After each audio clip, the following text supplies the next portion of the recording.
하나님의 은혜와 사랑이 저와 여러분 모두에게 충만하기를 축복합니다. 오늘은 부활의 의미라는 제목으로 말씀을 함께 나누도록 할 거고요. 고린도전서 15장 1절에서 11절 말씀을 보겠습니다. 오늘은 부활절입니다. 부활절 무슨 날이죠? 그렇죠. 예수님께서 부활하신 날, 정확하게 말하면 그분이 부활하신 것을 기념하는 날입니다. 그러면 여러분은 부활에 대해 어떤 이미지를 가지고 계십니까? 그렇죠. 나의 죄를 대신해서 십자가에 못 박혀 죽으시고 다시 부활하셨다. 네. 어쨌든 우리는 어떤 이미지만 가지고 있냐면 보통 이게 뜨문뜨문 가지고 있을 겁니다. 어떤 분은 부활하면 빈 무덤을 떠올리시는 분도 있을 거고, 어떤 분은 손과 발에 못자국 그리고 옆구리에 창자국을 생각하시는 분들도 있을 거고, 그리고 부활할 때 어떤 그냥 육신 그대로 다시 살아난 어떤 것들을 생각하실지도 모르겠습니다. 그런데 자, 예수님은 부활을 어떻게 하셨는가? 성경에 기록된 대로 우리가 보도록 하겠습니다.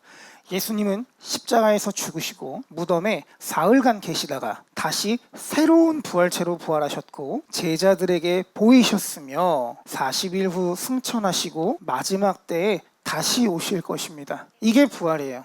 자, 다시 한번 말씀드립니다. 예수님의 부활에 대해서 우리가 이야기하려면 십자가부터 이야기를 해야 됩니다. 십자가에서 우리의 죄를 다 짊어지고 죽으셨어요. 그리고 3일 만에 다시 살아나셨습니다. 그런데 살아나실 때 그냥 살아나신 게 아니에요. 새로운 부활체로 살아나셨다. 복음서에 보면 그런 장면들이 있습니다. 예수님이 벽을 통과하셨다던가 아니면 갑자기 나타나셨다가 갑자기 사라지셨다던가 뭐 이런 내용들이 있습니다. 우리 물질 세계에서는 이런 게 불가능하죠? 혹시 이 중에 그냥 갑자기 나타났다가 갑자기 사라지시는 분 있으신가요? 없죠? 저도 그런 거 본 적 없습니다. 그러니까 우리가 육신의 어떤 물질 세계에서 생각할 수 없는 일들을 예수님께서 행하신 거예요. 그런데 그 예수님의 부활체에 특이할 만한 점이 있습니다. 그게 뭐냐면 손과 발에 못자국이 있었다라는 거예요. 옆구리에 창자국이 있었다라는 겁니다. 그것을 우리에게 증거로 보여주셨어요. 우리는 아니지만 제자들에게 그것을 보여주셨고, 예수님의 제자 중 하나였던 도마는 그 상처들을 직접 손으로 만져보기까지 했습니다. 그리고 40일 후에 승천하셨어요. 그리고 우리에게 새로운 약속을 남겨주셨습니다. 그 약속이 뭐예요? 다시 오겠다. 여기까지 말씀을 하셔야 부활에 대해서 우리가 다 이야기를 한 겁니다. 자, 그러면 부활은 거짓말입니까? 아니면 실제입니까? 실제예요. 역사적 사건입니다. 역사적 사실이에요. 그런데 이제 이게 안 믿겨지시는 분들이 있거든요. 부활의 증거들이 뭐가 있냐, 사람이 어떻게 죽었다 살아날 수 있냐, 여기에 대해서 제가 신학적으로 막 여러분에게 말씀을 드릴 수 있지만 어렵고 재미없고 설교가 아닌 학문적으로 접근하는 게 될 거기 때문에 이런 부분에 대해서는 제가 언급하지 않겠습니다. 부활은 역사적 사실이에요. 어떻게 아느냐? 고린도전서 오늘 본문에서 이제 바울이 증명하고 있죠. 장사 지낸 바 되셨다가 성경대로 사흘 만에 다시 살아나사 게바에게 보이셨고 그 후에 12 제자에게와 500여 형제에게 일시적으로 보이셨나니 그들 중에 지금까지 대다수는 살아있고 어떤 사람은 잠들었으며 그 후에 야고보에게 보이셨으며 모든 사도에게와 만삭되지 못한 난자 같은 내게도 보이셨다라는 거예요. 처음에는 예수님이 자신이 부활하셨다라는 것을 여자들에게만 보여주셨습니다. 그리고 제자들에게 보여주셨습니다.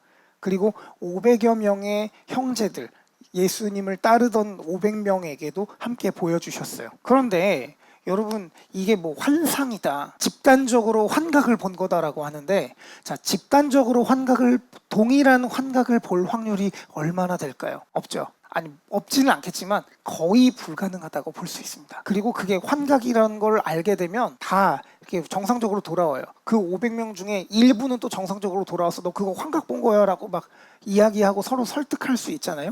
근데 그렇게 하지 않았다라는 것만으로도 사실은 역사적인 사실이다라는 걸 우리가 이야기를 할 수 있습니다.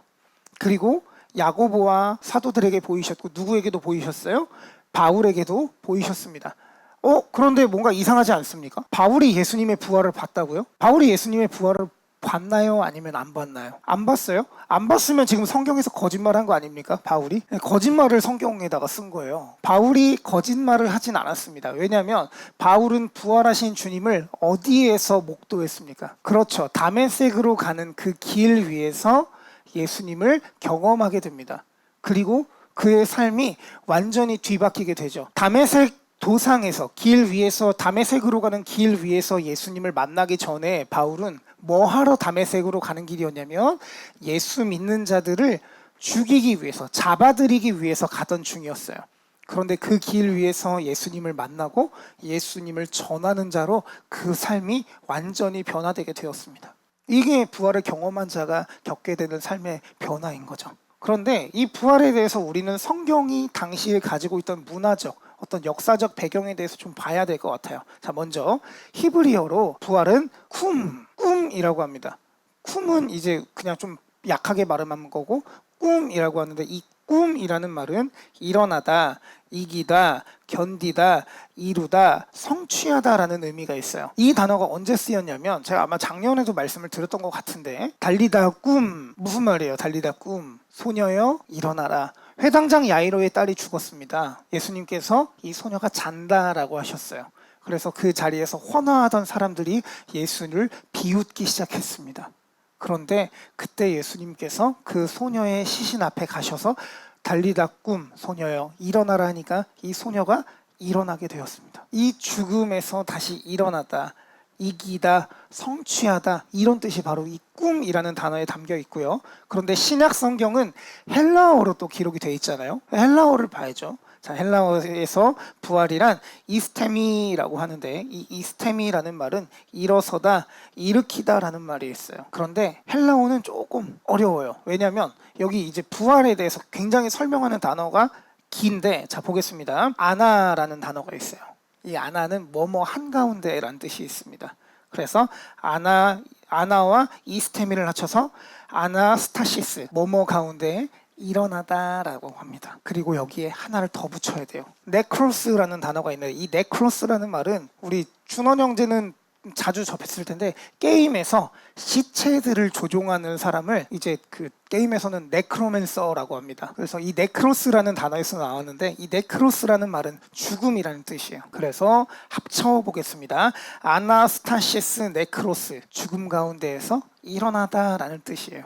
이게 부활입니다. 여기서 하나 더 여러분은 이 단어보다는 이 단어가 더 익숙하실 겁니다. 에게이로라는 말인데 깨우다, 일으키다 그리고 에크 혹은 아포라고 하는 단어들 뭐뭐로부터 그래서 자 여기다가 에게이로 에크 혹은 아포 네크로스 하면 뭐겠어요? 그렇죠. 죽음으로부터 일어나다라는 뜻입니다. 예수님은 죽음 가운데서 스스로 다시 살아나셨어요. 지금 여기에 피동형 동사가 없죠. 누가 일으켰다, 누가 죽음 가운데서 다시 살렸다 이런 표현이 없죠. 스스로 일어나신 겁니다. 이게 부활이에요. 그래서 성경은 예수님께서 부활의 첫 열매가 되셨다라고 말합니다. 그런데 여러분 정말 예수님이 부활의 첫 열매예요? 예수님 이전에 살아났던 사람들 없습니까? 성경에 살아났던 사람들이 분명히 기록이 되어 있어요. 가깝게는 예수님께서 살리셨던 나사로나 회당장 야이로의 딸 그리고 그 이전에 구약시대에도 보면 사르밧 과부의 아들 엘리야 선지자가 사르밧 과부의 아들을 살리죠. 그러면 예수님이 부활의 첫 열매가 아니거든요. 그런데 왜 성경은 예수님이 부활의 첫 열매가 되셨다고 할까요? 그들의 소생과 예수님의 부활이 어떤 게 다를까요? 예수님이니까 다른 것 같다. 뭔지는 모르겠지만 예수님이니까 네 그러실 수 있습니다. 자 그런데 뭐가 다르냐면 성경에 기록은 안 돼 있어요. 그러나 사르밧 과부의 아들을 죽었을까요? 아니면 살아있을까요? 죽었죠. 네, 다들 그냥 자신 있게 죽었다라고 말씀하셨어요.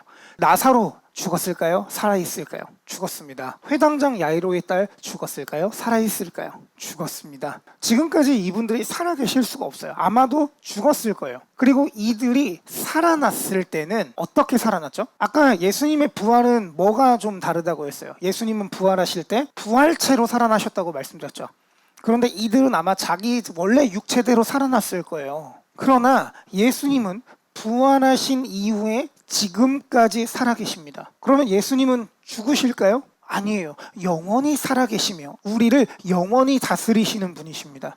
성경은 예수님을 그래서 영원한 통치자, 영원한 왕이라고 기록하고 있습니다. 또한 아까 말씀드렸던 것처럼 예수님은 부활체로 다시 살아나셨어요. 그러니까 이 부활체가 뭔지는 모르겠지만 이러한 부활체로 그분이 살아나셨다. 그러니까 바꿔 말하면 이따가도 말씀드리겠지만 우리 역시도 이러한 부활체로 다시 부활할 거다라는 것을 보여주는 거예요. 그러나 그와 별개로 예수님의 부활은 우리에게 아주 중요한 의미가 있어요. 이 의미를 오늘 저는 여러분과 5가지로 함께 나누려고 합니다. 첫 번째, 유대인들의 인식 속에서 부활이란 어떤 의미가 있는가? 그리고 두 번째, 죄와 사망에 대한 완전한 승리를 가지셨다. 그리고 세 번째, 예수님이 모든 것의 주인이심을 선언하는 거다. 그리고 이것을 통해 참 하나님이심을 증명하셨다. 그리고 마지막으로 구약의 예언이 성취된 거다. 이 5가지를 지금부터 보도록 하겠습니다. 자, 첫 번째,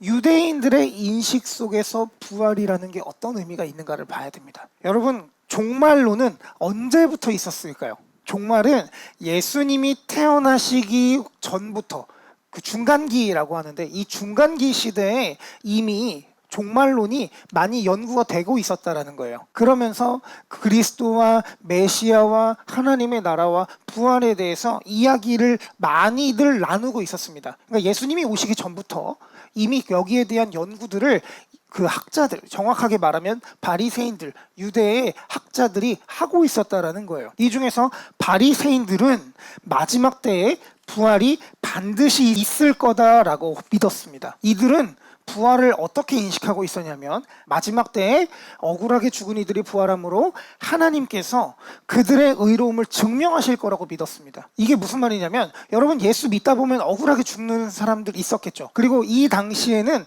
이스라엘의 어떤 저것들 또 하나님의 말씀대로 살아가다가 하나님의 말씀대로 살지 않는 자들에게 억울하게 죽임을 당한 사람들이 있었을 겁니다. 그러면 이들이 죽은 것을 하나님께서 다시 살려주실 거다라고 믿었다는 거예요. 그러니까 이들이 다시 살아난다라는 건 억울하게 죽은 거야. 얘는 의로운 사람이야 라고 하나님께서 증명하신다라는 거죠. 예수님은 부활을 하셨고 이 부활을 통해 예수님 자신이 의로우시다라는 것을 스스로 증명하셨습니다. 저 이 표현 되게 안 좋아하는데 원래 자유주의 신학 진영에서 많이 하는 이야기인데 제가 한번 오늘만 하려고요.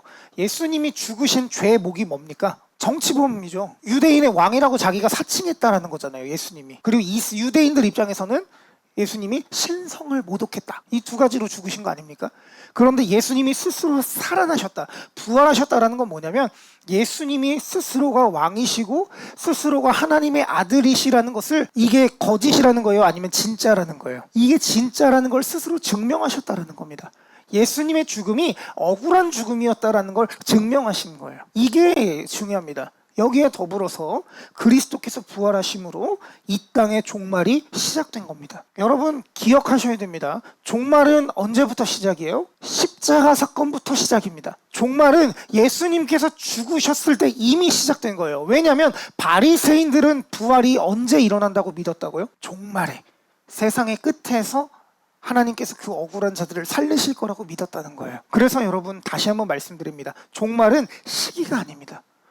종말은 어떤 때 특정 호라를 말하는 게 아니고 종말은 예수님이 다시 살아나신 이후로 그냥 쭉 종말인 거예요. 그러면 지금 여러분이 살아가고 계시는 2025년 종말입니까? 아직 종말이 안 왔습니까? 여러분 이미 종말을 살아가고 계신 겁니다. 예수님이 오실 때가 가까운 겁니다. 그러니까 여러분 물론 나중에 또 말씀을 드릴 기회가 있을지는 모르겠지만 여러분 어떤 사건이 일어나면 종말의 때가 다가온 거다. 어떤 사건이 일어나면 뭐 종말일 거다. 이거 되면 종말이다. 여러분 이러한 말 표현들에 현혹되지 마시기 바랍니다. 이거 막 믿으면서 막 그런 분들이 되게 많아요. 이거 하면 마지막 때에 666 받는 거야 집사님. 내가 진짜 우리 집사님 때문에 못 살아. 그걸 왜 분별을 못해. 영이 어두워서 그래. 그런 말씀하시는 분들을 제가 뭐라고 말씀드리죠? 믿고 걸으시라고 말씀을 드립니다. 여러분 이러한 일들은 이미 예수님이 돌아가시고 죽으시고 부활하신 이후부터 계속 있어 왔어요. 그러니까 어떤 상황이나 어떤 것들에 현혹되지 마시고 여러분과 하나님과의 관계를 계속해서 점검해 나가셔야 되는 겁니다. 그게 종말이고 그게 부활을 누리면서 살아가는 거예요. 자, 두 번째 보겠습니다. 죄와 사망에 대한 완전한 승리다라는 거예요. 만약 여러분 예수님이 부활하지 않으셨다면 예수님은 죄와 사망의 권세에 패배하신 게 돼요. 왜냐? 여러분, 인간이 죄를 범함으로, 인간이 하나님 앞에 죄를 범함으로 이 땅에 들어온 게 두 가지가 있죠. 뭐가 들어왔습니까? 죄와 사망이 들어왔습니다. 인간이 선악과를 먹음으로 하나님의 말씀에 불순종했죠.